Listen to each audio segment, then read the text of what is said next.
दोस्तों स्टडी 91 के YouTube channel में आप सभी का बहुत बहुत स्वागत है। दोस्तों आज आप सभी के समक्ष मॉडर्न हिस्ट्री की क्लास में मैं लेकर हाजिर हूँ 136वें लेक्चर को लेकर के। जी हाँ दोस्तों, जिसमें आज हम चर्चा करेंगे 4051 से लेकर के 4080 तक के सवालों को। देखिए हमें बहुत खुशी मिल रही है इस बात को बताने में कि अब तक जो हमारे साथ जुड़े रहे बच्चे, उन लोगों के 4000 प्रश्न तैयार हो चुके हैं, वो भी केवल और केवल इतिहास विषय से। आज का जो हमारा टॉपिक है दोस्तों, उस टॉपिक में आज हम चर्चा करेंगे अंतरिम सरकार से पूछे जाने वाले सवाल, साथ ही साथ संविधान सभा जो बनी थी उससे कौन कौन से सवाल आते हैं, माउंटबेटन योजना के तहत जो भारत का विभाजन किया गया वो क्या था, उससे संबंधित कौन कौन से सवाल पूछे जाते हैं, और साथ ही साथ भारत की स्वतंत्रता से संबंधित कई सारे सवाल यहाँ पर दिए जाएंगे। ठीक है, आपके स्क्रीन पर कई सारे सवाल दिख भी रहे होंगे, उससे ये पता चलता है कि आज किस तरह के सवालों पर हम बातचीत करने वाले हैं। लिखा है कि 15 अगस्त 1947 ईस्वी को भारत ने अपनी आज़ादी का पहला जश्न कहाँ मनाया था। ठीक है, बहुत सारे बच्चे नहीं जानते होंगे जब ये आज़ादी हमें मिली तो पहला जश्न, वैसे तो पूरे भारत में जश्न मनाया जा रहा था, लेकिन ये मुख्य रूप से जश्न कहाँ मनाया जा रहा था तो ये आपको बताना है। भारत और पाकिस्तान के स्वाधीन होने की घोषणा ये कब किया गया कि वो स्वतंत्र राज्यों के रूप में आ सकते हैं। राज्य को उस समय प्रांत या प्रांत के आधार पर राष्ट्र या देश कहा जाता था, तो यह घोषणा कब की गई। इसके अलावा संविधान सभा ने कब से कार्य करना आरंभ किया, वो कब से कार्य करना आरंभ किया यह अलग विषय है। कब से शपथ ग्रहण हुआ था यह अलग विषय है, और कब पहला बार दोस्तों वाचन होता है वो अलग विषय है। तो तीनों आपको बताना है। भारतीय संविधान को बनाने के लिए कुल कितने अधिवेशन हुए थे। ये जो संविधान तैयार हुआ था, जिसको तैयार करने में 2 साल 11 महीना 18 दिन लगा था, उसमें दोस्तों कुल कितने अधिवेशन हुए थे। भारत का जो मूल संविधान है ये कहां से प्रकाशित हुआ है। जी हाँ दोस्तों, इसको कहां से क्या किया गया, प्रकाशित किया गया, वो स्थान आपको बताना है। भारतीय संविधान को अपने हाथों से कागज पर लिखने वाला व्यक्ति कौन था। इस तरह के शानदार सवाल हम हमेशा चर्चा करते रहते हैं, और आज की क्लास में भी ऐसे ही हम चर्चाएं करने वाले हैं। याद रखिएगा, आप लोगों के डिमांड पर दोस्तों यहां पर मॉडर्न हिस्ट्री का पेड बैच लॉन्च किया गया है, जो कि फाउंडेशन बैच है। अगर आप इस बैच को ज्वाइन करते हैं दोस्तों तो शानदार बैच है। इसके माध्यम से भारत का कोई भी एग्जाम दे सकते हैं, छोटे से छोटा और बड़े से बड़ा एग्जाम। जितना भी गहराई के साथ पढ़ना हो वो इस बैच में काफी है, इसके बाहर कोई सवाल नहीं बन सकता। जिस तरह से हमने कंप्लीट एक एक विषय का दोस्तों मैं प्रोग्राम बना रहा हूं, ताकि एक एक विषय आप इस तरह से पढ़ लो कहीं कोई कंफ्यूजन न रहे। एक बार आप इस बैच को ज्वाइन करो, दोबारा आप खुद कहोगे सर अलग अलग बैच हमें दिए जाएं। ठीक है, ये हमारा हेल्पलाइन नंबर है, कॉल करके संपर्क कर सकते हैं। आइए सीधे अपने सवालों पर आते हैं और देखते हैं कि कौन कौन से सवाल यहां पर दिए गए। तो ध्यान रखेंगे आप सभी, 136वां लेक्चर है, 4051 से 4080 तक की चर्चा करेंगे। माउंटबेटन योजना, भारत की स्वतंत्रता, अंतरिम सरकार और साथ ही साथ संविधान सभा से संबंधित सवालों को देखेंगे। लिख रहा स्वतंत्र भारत के लिए संविधान की रचना हेतु संविधान सभा का सर्वप्रथम विचार किसने प्रस्तुत किया था। जी हां दोस्तों, पहली बार ये विचार दोस्तों किसने प्रस्तुत किया था तो दोस्तों याद रखेंगे, वैसे मेन देखा जाए तो कांग्रेस अधिवेशन चल रहा था 1936 में। जी हां दोस्तों, 1936 में जो कांग्रेस अधिवेशन चल रहा था वहीं पर यह स्वतंत्र भारत के लिए संविधान रचना हेतु विचार प्रस्तुत किया जाता है। ये जो अधिवेशन हुआ था दोस्तों, ये अधिवेशन आपके लखनऊ में हुआ था, और इसकी अध्यक्षता किसने किया था ये भी सवाल इंपॉर्टेंट है, तो याद रखेंगे जवाहरलाल नेहरू ने। जी हाँ दोस्तों, जवाहरलाल नेहरू ने दोस्तों इसकी अध्यक्षता किया था, और इसी अधिवेशन में दोस्तों पहली बार संविधान रचना की बात की गई थी। अगर इसके पहले दोस्तों बात करें किसने किया था तो याद रखेगा सर्वप्रथम एक और नाम आता है, आपने सुना होगा स्वराज पार्टी के बारे में। किसके बारे में सुना होगा, स्वराज पार्टी के बारे में सुना होगा। ये स्वराज पार्टी जब बनी थी ना, इसे चित्तरंजन दास और मोतीलाल नेहरू ने मिलकर बनाया था।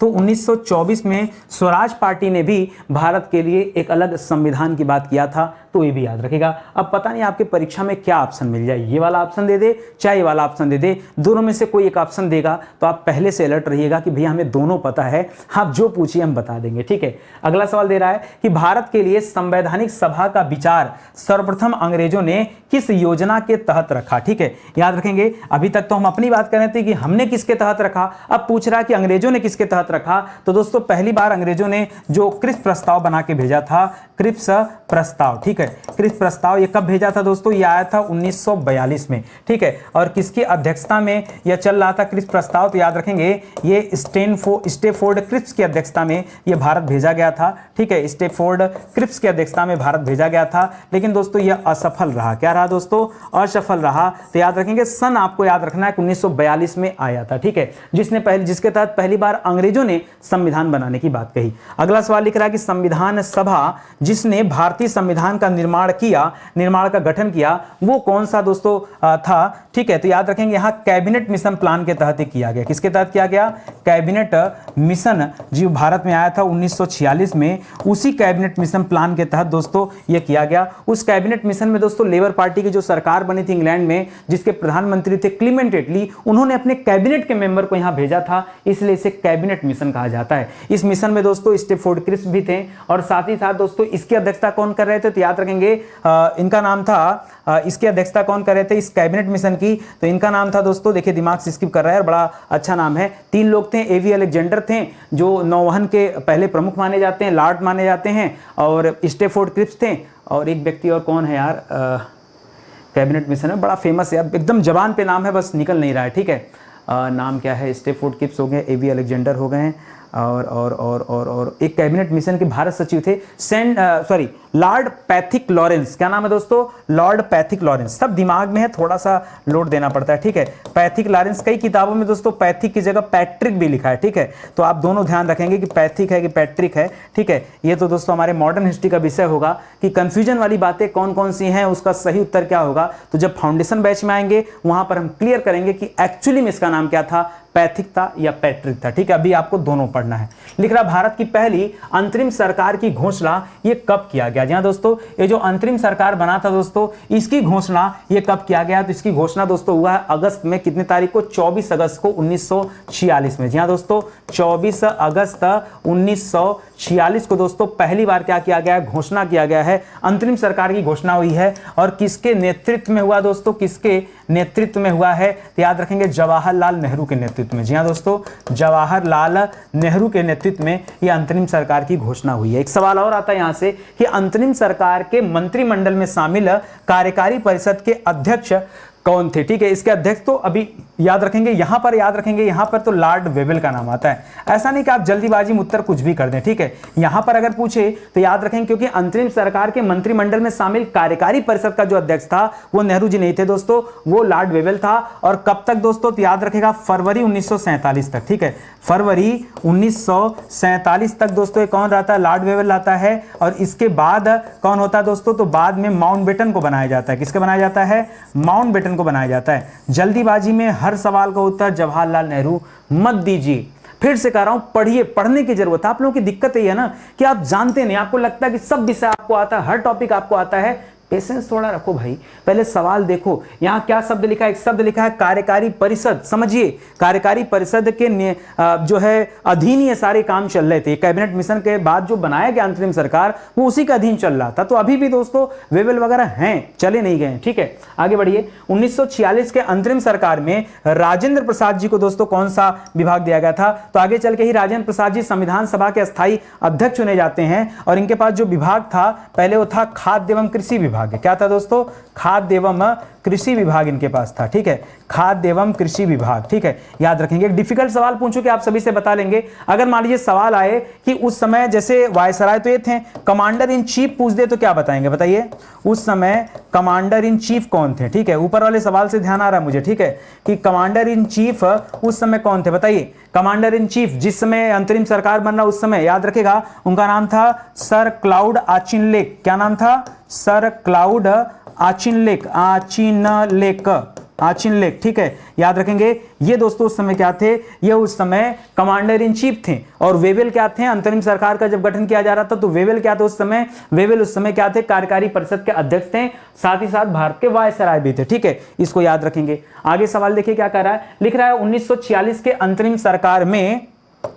सरकार में वल्लभ भाई पटेल को दोस्तों कौन सा विभाग दिया गया? वल्लभ भाई पटेल आगे चल के दोस्तों एकीकरण करते हैं। तो यहां पर भी दोस्तों जितने भी वो थे ना, राज्य रजवाड़े थे, जितने भी देसी रियासतें थी, उनको जोड़ने का काम बाद में आजादी मिलने के बाद किसने किया है? तो वल्लभ भाई पटेल जी ने किया है। यहां फिलहाल याद रखेगा, गृह मामलों का विभाग जो था दोस्तों, गृह मामलों का विभाग ये किसके पास था दोस्तों? ये गृह मामलों का विभाग ये वल्लभ भाई पटेल जी के पास था। जी हाँ दोस्तों, इसको याद रखेंगे। साथ ही साथ सूचना और प्रसारण भी इनके पास था। क्या क्या था? सूचना और प्रसारण। सूचना और प्रसारण का जो विभाग था दोस्तों वो भी इन्हीं के पास था। अगला लिख रहा है संविधान सभा ने कब से कार्य करना आरंभ कर दिया। जी हाँ दोस्तों, कब से इसने अपना काम स्टार्ट किया दोस्तों, तो काम स्टार्ट किया दोस्तों 9 सितंबर से। कब स्टार्ट किया है, 9 सितंबर 1946 से। एक मिनट रुकिएगा, अगर यही पूछ देना संविधान सभा के सदस्यों ने कब शपथ लिया, सदस्यों ने कब शपथ लिया, तो शपथ दोस्तों याद रखेंगे शपथ पहले ले लिया था। ठीक है, शपथ कब लिया, तो शपथ जैसे यहां 9 सितंबर है ना, तो याद रखेंगे 2 सितंबर को शपथ हो चुका था। ठीक है भाई, पहले शपथ होगा तभी तो कार्य स्टार्ट होगा, तो पहले शपथ हुआ बाद में कार्य स्टार्ट हुआ, तो 2 सितंबर को ही दोस्तों शपथ ले लिया था। कुल 11 सदस्यों ने शपथ लिया था, नेहरू जी के साथ कुल 11 सदस्यों ने दोस्तों यहां पर शपथ लिया है, याद रखेंगे। लिख रहा है संविधान सभा की पहले संविधान सभा के पहले अस्थायी अध्यक्ष कौन थे दोस्तों, तो याद रखिएगा इनका नाम है डॉक्टर सच्चिदानंद सिन्हा। क्या नाम है दोस्तों, डॉक्टर सच्चिदानंद सिन्हा जी हैं। और इनको कब चुना गया था दोस्तों, तो याद रखेंगे 9 दिसंबर को चुना गया था। 9 दिसंबर 1946 को इनको क्या चुना गया था, अस्थायी अध्यक्ष चुना गया था। क्यों, तो याद रखिएगा क्योंकि सबसे वरिष्ठ सदस्य थे। क्या थे ये, पूरे उस मंत्रिमंडल में या पूरे जितने भी सदस्य थे उनमें सबसे ज्यादा वरिष्ठ कौन था, वो यही थे, इसलिए इनका चुनाव यहां पर किया गया। ठीक है, आगे आइए अगला सवाल देखिए, ध्यान से पढ़ते जाइए, सवाल यहीं कहीं से आएंगे, कहीं बाहर से नहीं। ठीक है, संविधान सभा के अस्थायी अध्यक्ष दोस्तों कौन थे, तो अस्थायी अध्यक्ष थे दोस्तों डॉक्टर राजेंद्र प्रसाद। कौन थे, डॉक्टर राजेंद्र प्रसाद जी। क्या थे दोस्तों, राजेंद्र प्रसाद जी अस्थायी अध्यक्ष चुने गए। ठीक है, और इनको कब चुना गया दोस्तों, तो याद रखेंगे 9 को उनको चुना गया था और 11 को इनको चुना गया। ठीक है, 2 दिन बाद। ठीक है, याद रखेंगे 11 दिसंबर 1946 को इनको क्या चुना गया, संविधान सभा का अस्थायी अध्यक्ष चुना गया। जवाहरलाल नेहरू ने संविधान सभा में उद्देश्य प्रस्ताव ये कब प्रस्तुत किया, तो फिर से 2 दिन बाद 13 दिसंबर को। जी हाँ दोस्तों, सब घटना 2 दिन बाद ही है। ठीक है, 13 दिसंबर 1946 को यहां पे नेहरू जी ने क्या किया है, उद्देश्य प्रस्ताव प्रस्तुत किया है, जो आगे चल के हमारी उद्देशिका के रूप में संविधान में लगा हुआ है। ठीक है, संविधान की भारत की आजादी के समय भारतीय राष्ट्रीय कांग्रेस के अध्यक्ष कौन थे, तो आजादी कब मिला दोस्तों, 1947 में। तो 1947 के समय दोस्तों कौन अध्यक्ष थे, तो याद रखिएगा JB कृपलानी जी थे। कौन थे दोस्तों, JB कृपलानी जी उस समय क्या थे, अध्यक्ष थे, तो इसको याद रखिएगा। इसके पहले दोस्तों लगातार 5 साल तक कौन थे, अबुल कलाम आजाद जी थे। ठीक है, 40 से लेकर 45 तक कौन थे, वो अबुल कलाम आजाद जी थे। अब बाद में दोस्तों JB कृपलानी चुने जाते हैं आजादी के बाद कांग्रेस के अध्यक्ष। ठीक है, तो इसको भी याद रखिएगा। आगे देखिए सवाल कर रहा है, भारत और पाकिस्तान के स्वाधीन होने की घोषणा ये कब किया गया। स्वाधीन मतलब अब वे अलग अलग हो सकते हैं। ये घोषणा दोस्तों कब हुई है, तो याद रखेंगे यह घोषणा 3 जून को हुई है। कब हुई दोस्तों, 3 जून को यह घोषणा किया गया है, इसलिए 3 जून को हम क्या कहते हैं दोस्तों, डिवाइडेशन डे के रूप में भी याद रखते हैं, 3 जून 1947 को। ठीक है, ये होता है कि अब नहीं भारत और पाकिस्तान 2 अलग अलग क्या होंगे, डोमिनियन स्टेट होंगे। ये दोस्तों घोषणा किया गया था कब, ये 3 जून का घोषणा है, तो इसको याद रखेंगे। ठीक है, इसको 3rd जून प्लान भी कहा जाता है। क्या कहा जाता है, 3rd जून प्लान भी कहा जाता है। लिख रहा भारत और पाकिस्तान के बीच सीमांकन किसने किया है, सीमा रेखा दोस्तों, भारत और पाकिस्तान की, इधर भारत है और इधर क्या है, पाकिस्तान है। ये दोस्तों बीच में जो सीमांकन हुआ है ये किसने किया दोस्तों, ये सीमांकन किया है किसने, इस रेखा को हम जानते हैं रेड क्लिफ के नाम से। इनका जो व्यक्ति का नाम था वो है दोस्तों सर सिरिल रेडक्लिफ। क्या नाम है दोस्तों, सर सिरिल रेडक्लिफ नाम है, उन्हीं के नाम पर इस रेखा को हम क्या कहते हैं, रेडक्लिफ रेखा कहते हैं। ठीक है, तो इसको भी याद रखेंगे, क्योंकि दोस्तों उस समय पाकिस्तान 2 हिस्सों में बटा था। एक दोस्तों पश्चिमी पाकिस्तान था, एक पश्चिमी पाकिस्तान था, एक पूर्वी पाकिस्तान था। पूर्वी पाकिस्तान जो आज का बांग्लादेश है उसे कहा जाता था, तो पूर्वी पाकिस्तान भी था दोस्तों, याद रखेंगे। ठीक है, इसीलिए दोस्तों याद रखेंगे भारत और बांग्लादेश के बीच जो सीमा रेखा है वह भी दोस्तों किस नाम से जाना जाता है, तो उसे भी हम रेडक्लिफ रेखा ही कहते हैं, याद रखेंगे। ठीक है, आगे लिख रहा है, अच्छा इसी तरह से अफगानिस्तान और भारत के बीच में जो सीमा रेखा है उसे डूरंड रेखा कहते हैं, और भारत और चीन के बीच में जो सीमा रेखा है उसे मैकमोहन रेखा कहते हैं। 15 अगस्त 1947 ईस्वी को भारत ने अपनी आजादी का पहला जश्न कहां मनाया था, तो यह जश्न दोस्तों पहला मनाया गया था कलकत्ता में। कहां पे मनाया गया था दोस्तों, यह जश्न आपके कलकत्ता में मनाया गया था, तो यह भी आप याद रखेंगे। ठीक है, इस तरह तरह के शानदार सवाल बार बार आपसे आपकी परीक्षा में पूछे जाते हैं। तो अगर आप हमारे साथ जुड़े रहेंगे तो फायदा है दोस्तों कि चैप्टर वाइज, टॉपिक वाइज चीजें आपको मिलती रहती हैं, कहीं कोई टॉपिक छूटा नहीं है। और सोचिए 136 लेक्चर हम लोगों ने पढ़ लिया, जो बच्चे नहीं पढ़ पाए। देखिए आप किसी भी परीक्षा की तैयारी करें, ये फाउंडेशन है और इसको तो आपको पढ़ना ही पड़ेगा, क्योंकि सवाल यहीं से बनते हैं। स्टडी 91 के प्लेटफॉर्म से कई विषय के लिए किताब, अलग अलग विषयों के लिए किताब, अलग अलग परीक्षाओं के लिए किताब आई है। मौका दीजिए, जुड़िए। जो इंसान फ्री में इतना अच्छा कंटेंट आपको दे सकता है, निश्चित रूप से दोस्तों हमारे पेड प्रोग्राम में और भी अच्छे कंटेंट दिए गए हैं, ये भरोसा कीजिए। ठीक है, चाहे हमारी किताबें हो, चाहे हमारा फाउंडेशन बैच हो, हर जगह दोस्तों हमने आवश्यकता से अधिक काम किया है, अधिक मेहनत किया है। जब आप इन चीजों को लेंगे, देखेंगे, तो आपको खुद ही पता चलेगा। ये हमारा हेल्पलाइन नंबर दोस्तों, कॉल करके संपर्क कर सकते हैं। किताबें ऑनलाइन ऑफलाइन हर तरीके से अवेलेबल है, जैसे भी आपको लेना हो ले सकते हैं। अगला सवाल लिख रहा है कि 15 अगस्त 1947 को आजादी के समय गांधी जी दोस्तों कहां थे? तो गांधी जी दोस्तों उस समय हिंदू मुस्लिम सांप्रदायिक दंगा चल रहा था। क्या चल रहा था दोस्तों? हिंदू मुस्लिम सांप्रदायिक दंगा चल रहा था। और इस दंगे का जो केंद्र था वो कहां पर था दोस्तों? वो दंगे का केंद्र था नोआखली। कहां पे था दोस्तों? नोआखली। नोआखली नामक एक स्थान है। यह स्थान कहां पर भैया? पश्चिम बंगाल में। कहां पर है? यह स्थान पश्चिम बंगाल में है। और वहीं पर दोस्तों ये दंगा चल रहा था, इसलिए दंगे को शांत कराने के लिए गांधी जी यहां आए हुए थे। जिस समय अंतरिम सरकार का गठन हो रहा था, उस समय भारत में दंगे चल रहे थे। ये मुस्लिम लीग के द्वारा दंगे कराए गए थे। लिख रहा नाथूराम गोडसे ने महात्मा गांधी की हत्या दोस्तों कब कर दिया? तो याद रखेंगे 30 जनवरी को। कब किया था दोस्तों?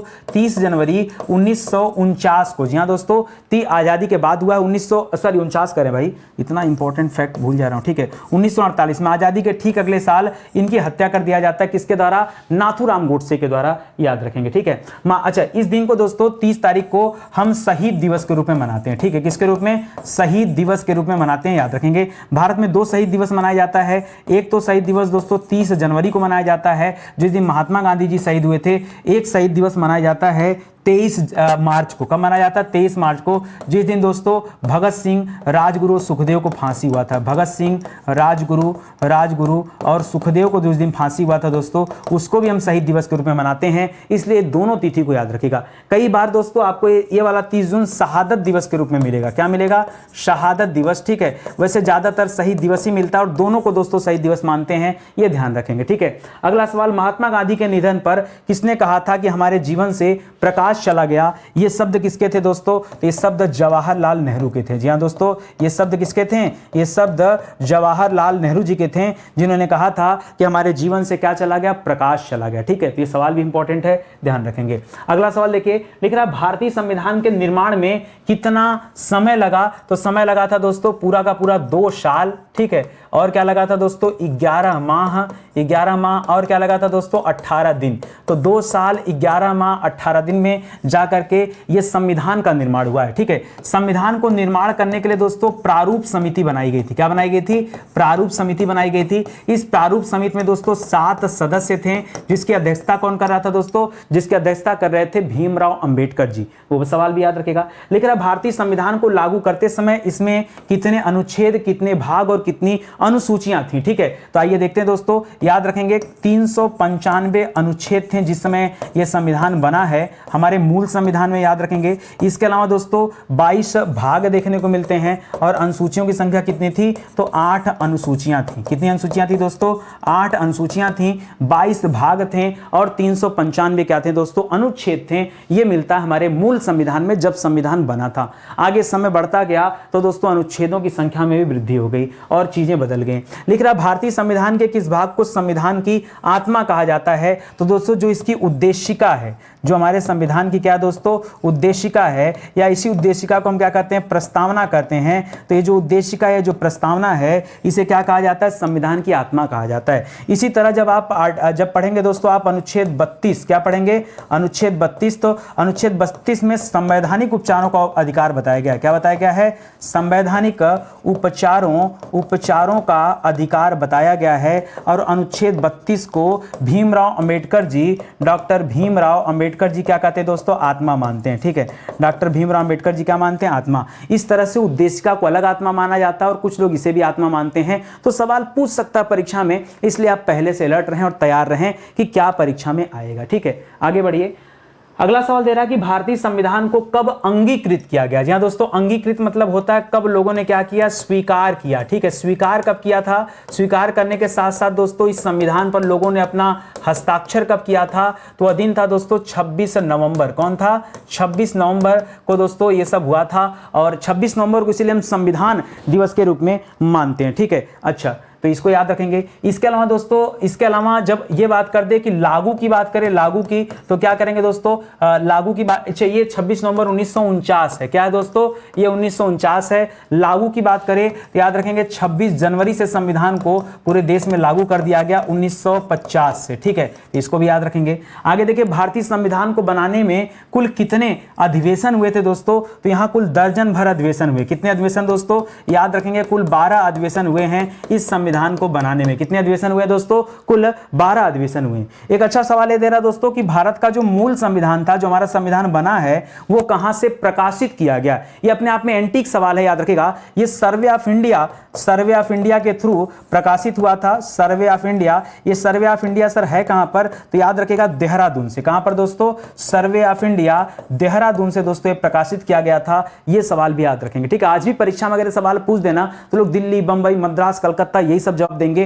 किसी के दिमाग में नहीं आएगा कि भाई देहरादून भी जवाब हो सकता है, इसलिए मुझे लगा इस सवाल नया है और आपको देना चाहिए। ठीक है, आगे लिख रहा है भारतीय संविधान को अपने हाथों से कागज पर लिखने वाला व्यक्ति या उकेरने वाला व्यक्ति कौन था दोस्तों, तो इनका नाम था प्रेम बिहारी नारायण रायजादा। क्या नाम था दोस्तों, प्रेम, थोड़ा लंबा चौड़ा नाम है, प्रेम बिहारी नारायण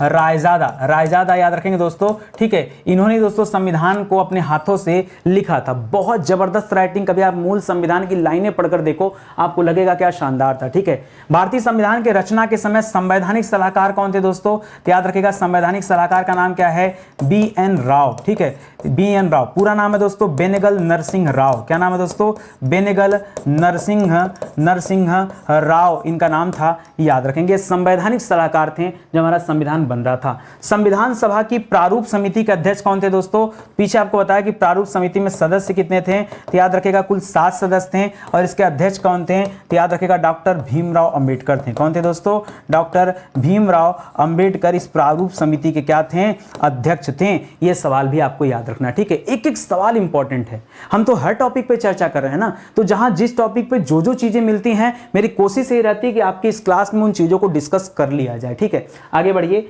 लिख रहा भारतीय संविधान सभा में महिला सदस्यों की कुल संख्या कितनी थी। अपने आप में और जबरदस्त सवाल है कि जो हमारा संविधान सभा बना था उसमें महिला सदस्य कितनी थी, तो याद रखिएगा दोस्तों महिला सदस्यों की संख्या कितनी थी, कुल 15 महिला सदस्य थी जब हमारा संविधान बन रहा था उस समय भी। ठीक है, ये बहुत बड़ी बात है दोस्तों। अगला सवाल लिख रहा है कि संविधान सभा में कुल प्रतिनिधियों की संख्या कितनी थी, टोटल कितने थे दोस्तों, तो याद रखेंगे टोटल प्रतिनिधि थे 299।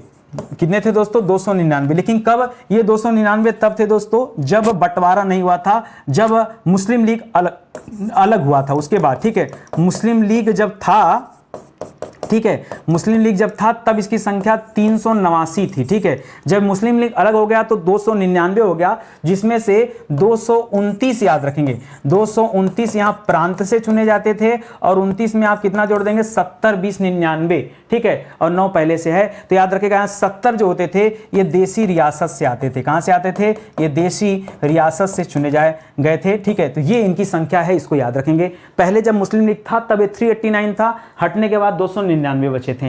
लिख रहा भारतीय संविधान सभा जो थी दोस्तों उसमें एकमात्र मुस्लिम महिला सदस्य थी इन 15 में से। आपको क्या बताया दोस्तों, कुल सदस्य कितने थे, कुल महिला सदस्य कितनी थी, कुल महिला कितनी थी, तो आपने पढ़ा कि कुल महिलाओं की संख्या 15 थी। ठीक है, अभी आपसे क्या पूछ रहा है, उन 15 में जो मुस्लिम महिला थी वो कितनी थी, केवल एक थी, इनका नाम था बेगम कशादिया। क्या नाम था दोस्तों, बेगम कशादिया। याद रखेंगे, थोड़ा लंबा चौड़ा नाम है, याद रखिए बेगम कशादिया। एजाज रसूल, क्या नाम था, एजाज रसूल। जी हाँ दोस्तों, एकमात्र महिला वो यही थी। ठीक है, इसी तरह से एक और महिला का नाम है दोस्तों एनी मास्कारेन। क्या नाम है दोस्तों, एनी मस्कारेन, ठीक है, याद रखेगा। ये कौन थी दोस्तों? ये एकमात्र दलित महिला थी।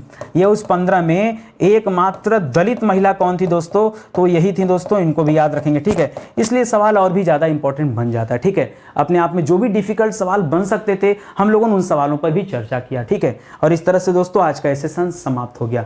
अच्छा, एक बात तो तय है, मैंने देखा है कि जब क्लास इतना मजेदार होता है ना, तो सेशन कब समाप्त हो जाता है ये भी नहीं पता चलता। और अच्छी बात है कि कम समय में आपको ज्यादा अच्छी चीजें मिल जाती हैं, क्योंकि आप क्लास में घंटे 2 घंटे बने रहिए और क्वालिटी ना मिले तो बेकार है। उससे अच्छा कम समय में हम ज्यादा पढ़ लें, है कि नहीं, तो अच्छा है। याद रखेगा, स्टडी 91 के प्लेटफॉर्म से कई सारे विषय आपको पूरी तरह पढ़ा दिए गए हैं। ये उन्हीं के हैंड रिटन नोट्स हैं। बाकी हमारी किताबें भी आती हैं, हमारा फाउंडेशन बैच भी है, तो आपके पास मौका है, आप आइए ज्वाइन करिए। आपको खुद ही लगेगा कि बहुत शानदार सी चीजें हैं जो दी जा रही हैं, वो बहुत कमाल की है, ठीक है। आप सभी से एक निवेदन है कि अगर क्लास अच्छी लगी हो और आपको लगे कि नितिन सर बेहतर काम कर रहे हैं, लगातार हमारे लिए मेहनत कर रहे हैं, हर एक टॉपिक पर क्वेश्चन आंसर लेकर आ रहे हैं, कहीं कुछ छोड़ा नहीं उन्होंने, कहीं कोई चीटिंग नहीं किया है, तो दोस्तों आप लाइक और कमेंट जरूर करिएगा, आपसे निवेदन है, ठीक है। मिलते हैं दोस्तों अगले लेक्चर में, तब तक के लिए बहुत बहुत धन्यवाद आपका।